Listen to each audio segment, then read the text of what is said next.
Mga dapat ninyong abangan ngayong gabi. Lalaking 65 na ang naging girlfriend, di pa rin masaya. Bakit kaya? Batang iniwan na ng magulang, minolestya pa ng pinsan. May hustisya bang naghihintay sa kanya? Kung wala ng tiwala sa isa't isa ang mag-asawa, may silbi pa ba ang patuloy nilang pagsasama? Kanino kakakapit, lalo na sa oras ng gipit? Siyempre, walang iba kundi sa Angkla ng Panginoon. Susunod na.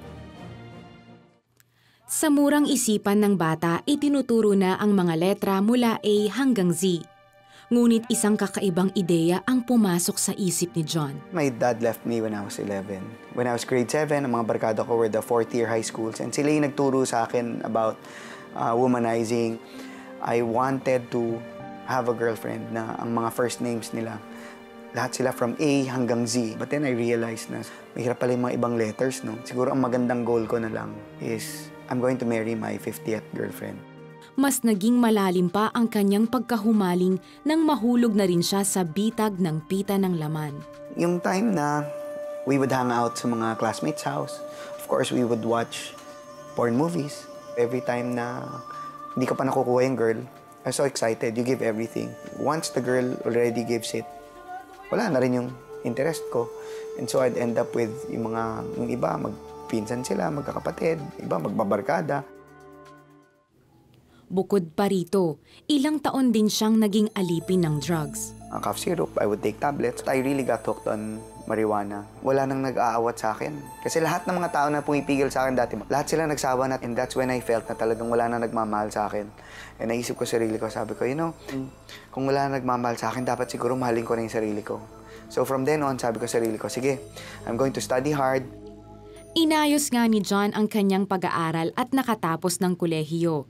Tinupad din niya ang binitiwang salita na pakasalan ang ika-50 girlfriend kahit na 3 buwan pa lamang silang magkakilala. Kala ko kasi pagka 50th, siguro by that time dapat sawa ka na, di ba? But unfortunately, yung sa life namin, hindi na kami nag-aaway. Pero ang problema namin is we were not happy with the setup. So we thought, baka ang problema natin is wala tayong anak. So nag-anak kami. Pero hindi pa lumalabas yung anak namin. Hindi ko na talaga matake. Eventually, naghiwalay din kami. Nanumbalik si John sa dating gawi. I had about 15 to 20 more girls after that marriage. So dumating ako sa point that sex became something really casual, just like eating. Parang normal na normal lang siya. It was not really my intention na manloko ng tao or makasakit. I thought I was actually doing people favor because you're spreading love. Hanggang sa makilala niya si Monique. In the beginning, medyo, nung na-meet ko siya, mayabang talaga siya. And I was really impressed about her kasi sobrang talino, galing magsalita, maganda. So I started befriending her. At doon na, nagkaroon na ng interesting pala siya. Yan, he's funny. At iba siya siguro sa mga guys na na-meet ko, tsaka very established na siya nung time na yon. Labas kami ng labas. Tapos hanggang sa we fell for each other. Dumating man si Monique sa kanyang buhay, di naman niya nabitawan ang kanyang nakagawian. Tinanong ko kay John, sino yun? Nagsalita siya. Sabi niya, production manager ko siya. Sobrang shattered yung world ko nung araw na yun. I grew up in a broken home. Kung exactly yung ayoko mangyari, eto na, nangyayari na. Kasi alam mo ako, babaero, pero hindi ako sinungaling. So, inamin ko sa kanya. Gusto ko na talaga nung time na yun magbago, pero hindi ko siya magawa. Sabi ko, sige, maybe I'm going to do my best. So what I did, I sold my company. Ibang propesyon man ang pasukin ni John, patuloy pa rin ang kanyang pagkagapos sa tawag ng laman. Tinanong ko sa kanya, anong ginawa mo nung May 1? Sabi niya, wala akong maalala. Ay, kung gusto mo bang paalala ko sa'yo? Pinakita ko sa kanya yung phone. So siya yung na-shock. Naka-ready to play na video. It was me and the girl I was having an affair with. At that time, gumuho na yung mundo ko. Sabi ko nun, alam mo, tingin ko hopeless na ako eh. Hindi na ako magbabago. Now I think it's best for you to find yourself another man. Sabi ko, dyan, ayoko na.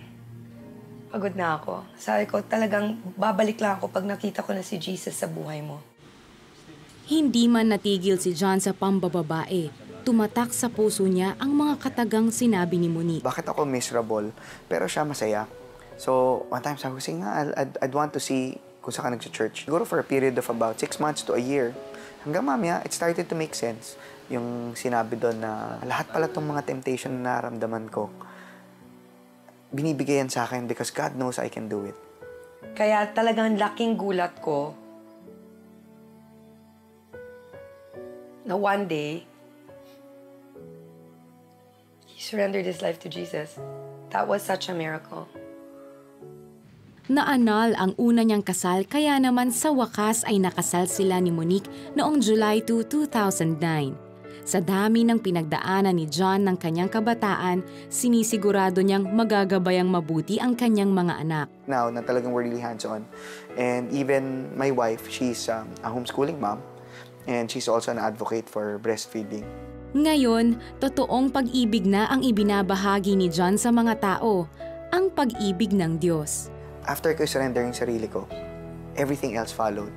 We dedicated our house, we dedicated our businesses. Not only na magkakaroon kami ng mga Bible studies, but we are not going to spend on an advertising material that will not glorify the Lord. Sa loob ng mahabang panahon ay naging bilanggo si John ng pita ng laman. Ang pag-aakalang wala na siyang pag-asang mabago, ngayon ay napalitan nang makita niya ang pagkilos ng Diyos sa kanyang buhay. God allows all things to happen, whether good, whether bad. But the important thing is, lahat ng ginagawa natin with the purpose of God. Napakalawak yung pasensya and mercy of God. Because at any point in his life, when he was committing sin after sin after sin, for years, he could have died. I mean, he could have had an accident. True. Kasi umiinom din siya. Oh. Nagda-drugs din siya. Anything could have happened to him and he would have gone straight to hell. Grabe talaga yung mercy ni Lord sa buhay niya. Kaya nga po, ang sinasabi ko ngayon doon sa mga nakikilala ko, doon sa mga ganyan, nasa bisyo pa, you're just wasting your life. Wala pong mangyayari. Doon sa ginagawa ninyo, walang kahihinatnan yan. At ang sabi nga ng Bible, seek the Lord while He may be found. Kapatid, habang tinatawag ka ng Panginoon, don't harden your hearts. Yun po ang sinasabi ng Bible. Kung gusto po ninyong sumunod sa panalangin na ito na idadalangin ko, at kung merong pagkauhaw sa inyo sa mga bagay na spiritual sa Panginoon, I encourage you to join me at this very moment. Father God, in the name of Jesus, Lord, I'm so helpless in the life that I'm living. Wala po akong kasiyahan at nakikita ko, Panginoon, wala akong patutunguhan. Tulungan mo ako, Panginoon. Save me, Lord God.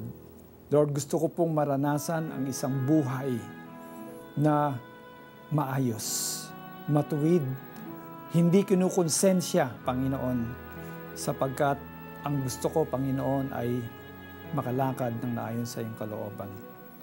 I repent of all my sins. I claim your promise that if I confess my sins, you are just and can be depended upon to forgive us and cleanse me from all unrighteousness. Lord, I invite you to come into my heart. I receive you as my Lord and Savior. From now on, O God, I want to experience your plan for my life, the plan to give me an abundant life, O Lord. In Jesus' name, amen. If you prayed that prayer sincerely, then the most exciting journey of your life has just begun. Our hotline is 737-0700. You can also text us on our smart number 0949-888-8001. Pwede rin sa Globe 0917-406-5001 at sa number 0925-300-3000.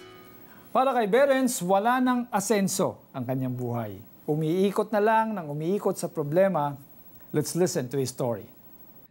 9 na buwan pa lamang si Berens nang maghiwalay ang kanyang mga magulang.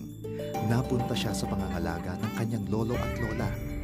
Higit sa pisikal na latay na natamo ni Berens, para sa kanya, mas masakit ang mga salitang humiwa sa kanyang puso sa murang edad. Sinabi nila sa akin lagi na kaya ka iniwan dahil hindi ka mahal ng nanay mo. Yung tatay mo, wala rin pakialam sa'yo kasi pinabayaan ka lang na kunin ng lolo at saka ng lola natin. Bukod pa rito, isang pangyayari ang bumahid sa kanyang kamusmusan. Namules din ako ng mga pinsan ko. Hindi ko alam yung time na yun na masama yun. Hindi ko alam na bakit ganito, bakit ginagawa sa akin to. Alam ko lang, naglalaro lang kami. Nalaman ko na mali kasi yung isang babaeng missionary, malapit sa akin. So, kinikis ako, hinahag akong ganon. Tapos nung time na yon, tinry ko siyang ikis sa lips. Tapos doon niya ako sinabihan na dapat hindi ko ginagawa yon. Hindi rin nakaramdam ng pagtanggap si Berens maging sa labas ng kanilang bahay. Pati sa school, may rejection talaga sa akin, malakas yung rejection. So umuwi ako, duguduguan ako, ginugulpi ako. Sinusubukan ko lumaban, kaya lang lagi ako mag-isa eh. Sa paglipas ng panahon, nakapiling rin ni Berens ang kanyang ama. Napaka-affectionate naman ng tatay ko. Inihihakap ako. Kaya lang, dahil siguro sa nature ng trabaho ng tatay ko, church worker na siya. Minsan pagtulog na ako, aalis siya, gigising ako ng madaling araw, wala. Iniintay ko siya palagi. Nag-hunger nga ako ng pagmamahal sa kanya. Dahil sa sitwasyong ito, nabuo ang isang katanungan kay Berens na nagpabago ng takbo ng kanyang buhay. Sabi ko, tay, sino bang mas mahal mo? Ako ba o ang Diyos? Tumingin siya sa akin, sabi sa akin, alam mo anak, mahal na mahal kita eh. May mga panahon man na hindi tayo nagkakasundo, pero mahal kita. Pero ito sasabihin ko sa'yo, mas mahal ko ang Diyos kaysa sa'yo. Doon ako nag-isip. Sabi ko, bakit ganun ang sagot? Sino ba tong Diyos na to? Sa isang sagot ng tatay ko na yun, napaisip talaga ako. Sabi ko, bakit kayang sabihin ng isang magulang sa kanyang anak na mas mahal niya yung Diyos kaysa sa kanya? Doon na ako nag-seek. Nagbasa na ako ng Bible. Naging maayos ang relasyon ng mag-ama. Di nagtagal ay nakasal ito at para kay Berens, isa itong magandang simula para sa kanyang pamilya. Ngunit di nagtagal ay isang pagsubok na naman ang kinailangan niyang harapin. Nalaman niyang may ibang kinakasama pala ang kanyang ama at dahil dito ay lumisan si Berens sa piling niya. Simula nung gabi na yon, pumunta ako sa simbahan. Doon ako pinatira. Bagamat patuloy na naglilingkod si Berens sa ministeryo ng kanilang simbahan, iba naman ang nilalaman ng kanyang puso. Spiritually, basag na basag yung puso ko. Hindi nila alam yun. Meron akong special knife. Talagang pag hindi ko na kaya, I will end my life. But every time I do that, may kakatok, may tatawag, I took that na work ni God yun sa akin. Sa pagkilos na ito ng Panginoong Hesus sa buhay ni Berens, ay umangat ang pananampalataya niya at muli ngang naayos ang relasyon nilang mag-ama. Sabi ko, tay, dami nangyari sa atin eh. Pero mahal na mahal ko kayo. So nihakap ko siyang gano'n. Nihakap niya rin ako. Sabi niya, anak, mag-ingat ka palagi. Mag-ingat ka palagi. Nagkaroon din ng pagkakataon si Berens na makilala ang kanyang ina. Nung nagkita kami, first time, nagbigay ako ng sulat, nakalagay doon, Nay, kung ano man yung nangyari sa atin, ano man yung nagawa ninyo, ano man yung nagawa rin ng tatay ko, pinapatawad ko kayong dalawa. Dahil sa biyaya ng Diyos, si Berens ngayon ay may sarili ng pamilya at siya ay isang mapagmahal na ama sa kanyang anak at ang pinaguhugutan ng pagmamahal na naibabahagi niya ngayon para sa ibang tao ay ang pag-ibig ng Diyos. At para sa akin yun yung love, na kahit na hindi ko kaya yung galit sa puso ko, na kahit makasalanan ako, naglaan ng Diyos ng magandang plano para gamitin ako. Sumabay ba kayo kanina sa pagdarasal at tinanggap si Jesus bilang iyong Diyos at tagapagligtas? Ibahagi nyo naman sa amin. Please text yes, space the 700 Club Asia at ipadala yan sa aming smart number 0949-888-8001 at Globe 0917-406-5001 at Sun number 0925-300-3000. Gusto mo bang magkaroon ng sariling kopya ng DVD sa isang iglap na pinagbibidaan ni Glyza De Castro? Madali lang. I-text lang pamagat ng ating episode ngayong gabi at kung ikaw ay pang-2, pang-4, pang-6 at pang-8 texter na makapagbibigay ng tamang sagot, mapapasa inyo agad ang DVD na ito. Kaya't ano pa ang iniintay nyo? Text na! Ama naming Diyos sa langit, itinataas namin ang marawi. Sa gitna ng digmaan, dalangin namin ang kapayapaan ng Panginoong Hesus na maghari sa puso ng aming kababayang Muslim at Kristiyano. Patnubayan niyo ang mga sundalo na nagpapanatili ng seguridad ng aming bansa. Puspusin mo ng iyong karunungan ang aming Pangulo upang tanging kalooban mo lamang ang mangyari sa aming bansa. Ito ang aming panalangin sa pangalan ni Jesus. Amen. Susunod! May mga times na gusto kong ibangga yung kotse. Tapusin na lang lahat. I was very angry. Kumbaga naging authentic na ako sa totoong naramdaman ko. Pero ang Diyos, because of His grace, inabot niya ako. Sinabi ng Panginoon, it's about time for you to be restored.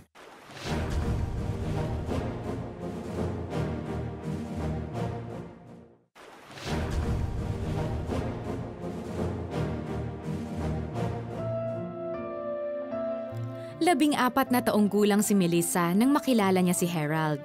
Bagamat 5 taon ang tanda ni Harold sa kanya, agad namang nag-click ang dalawa. I find her very smart, very engaging, and very happy. You know, when you meet someone and it's like hindi nyo na kailangan ng much introduction but you talk about everything, and that's how it felt like when we first met.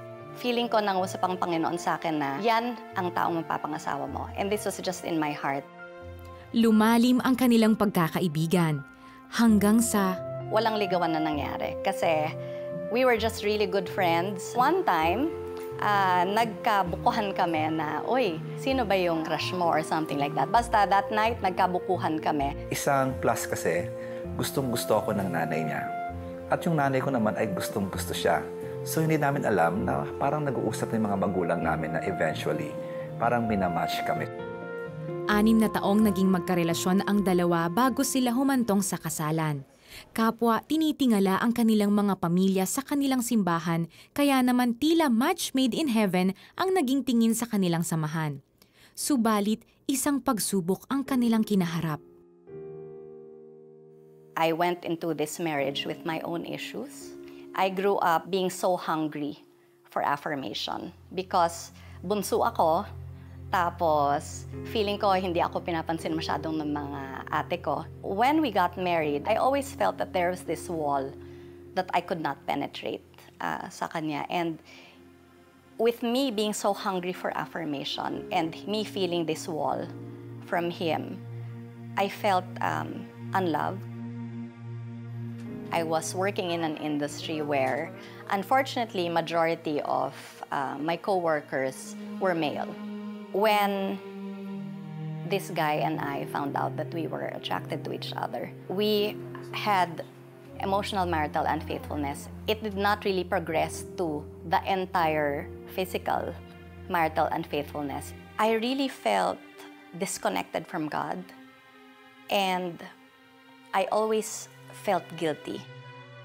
Hindi hinintay ni Melissa na mahuli pa siya ni Harold sa kanyang ginagawa. Sa halip, sinabi ni Melissa ang naging kasalanan sa asawa. For the longest time, I thought I was the good person in this relationship. Ako yung nagpatawad, ako yung nagbigay. Itong aking iniisip, ang masamang tao, yung aking may bahay. Pero it will take a real man to realize na meron rin siyang pagkakamali. Sa ang nakasanayan ko ay denial. Ayaw kong pag-usapan. Dahil ayaw kong masaktan. I was married to a pastor, and we had this facade that we showed to our church. The facade was that we're happy, we're together. But all along, minsan hindi tayo nagiging authentic. And I believe ito ang naging problema ko. At bagamat ginusto ni Melissa na tuluyang talikuran ang kasalanan, muling nahulog ang kanyang loob sa ibang lalaki. You promise to God, I'm never going to do this again. And then you feel very, very sorry. And then the entire cycle happens again. And this was exactly where I was. Because we did not talk about the root issue of my problem, He forgave me again, except I believe that God intervened. God in His graciousness, binigyan niya ako ng panaginip na ayaw kong makuha. Sa panaginip na yun, all of the questions that I should ask my wife regarding those issues, lumabas. I woke up around 3 or 4 o'clock in the morning, ginising ko siya. Sabi ko, Mili, may napanaginipan ako. Ito ang lahat ng nakita ko. Totoo ba?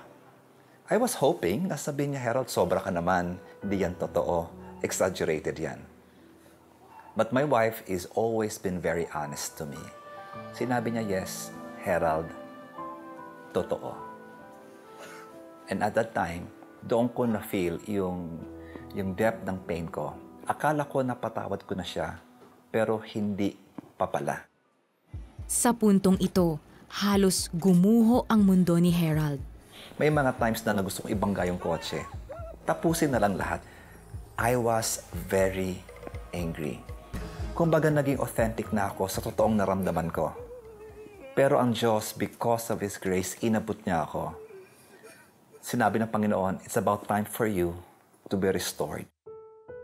Nagpatawaran ang mag-asawa at napagkasunduan nila ang isang bagay. I told him, God, God is telling me that maybe we should have a public testimony about this.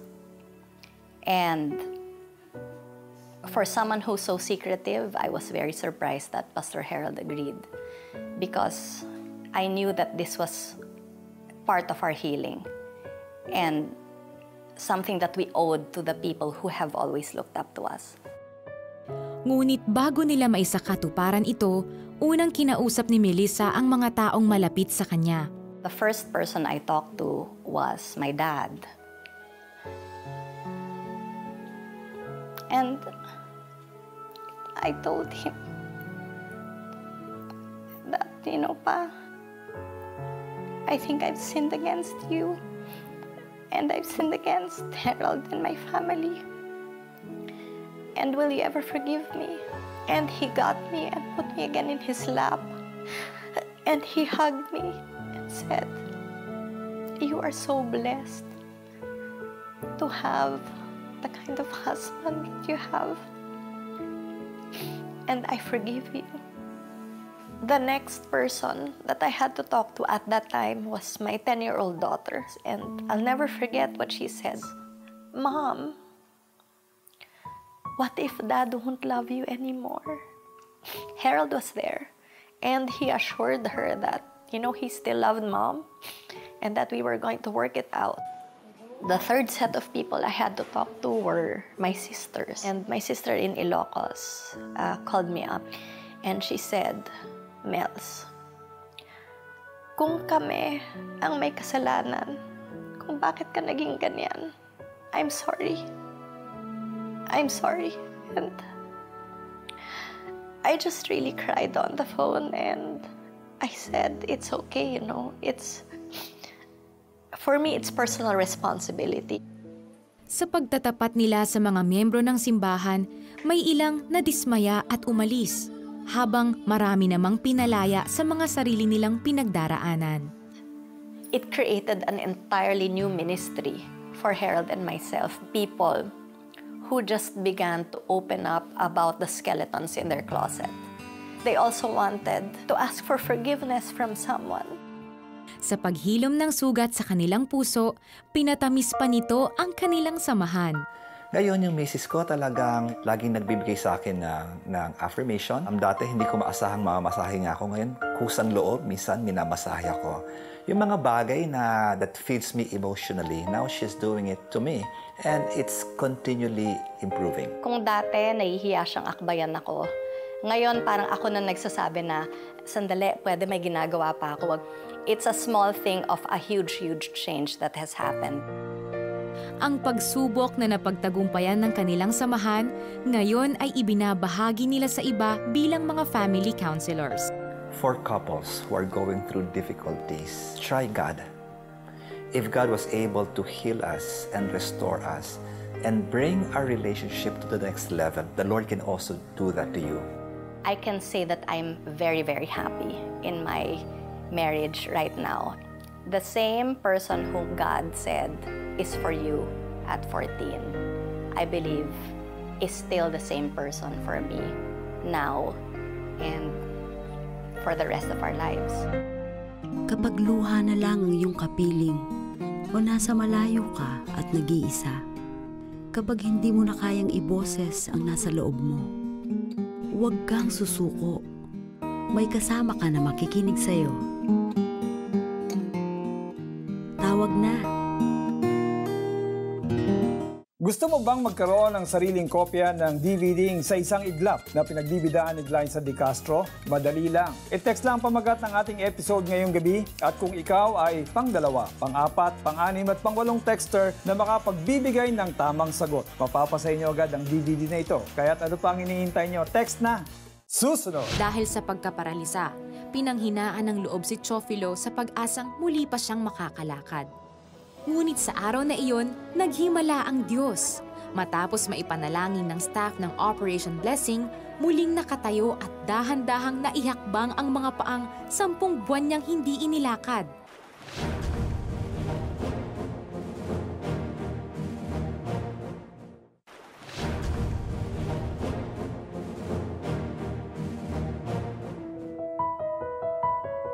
Hindi alintana ng mga taga-Isla Santiago ang init, maserbisyohan lamang ng pinakamalaking medical mission na naganap sa kanilang lugar.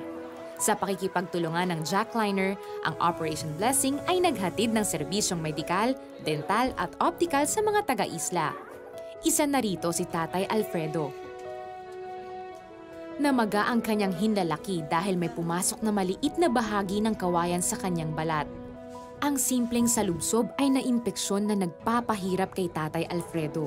Kung hindi ito maaagapan, maaaring mabulok ang bahaging iyon at putulin.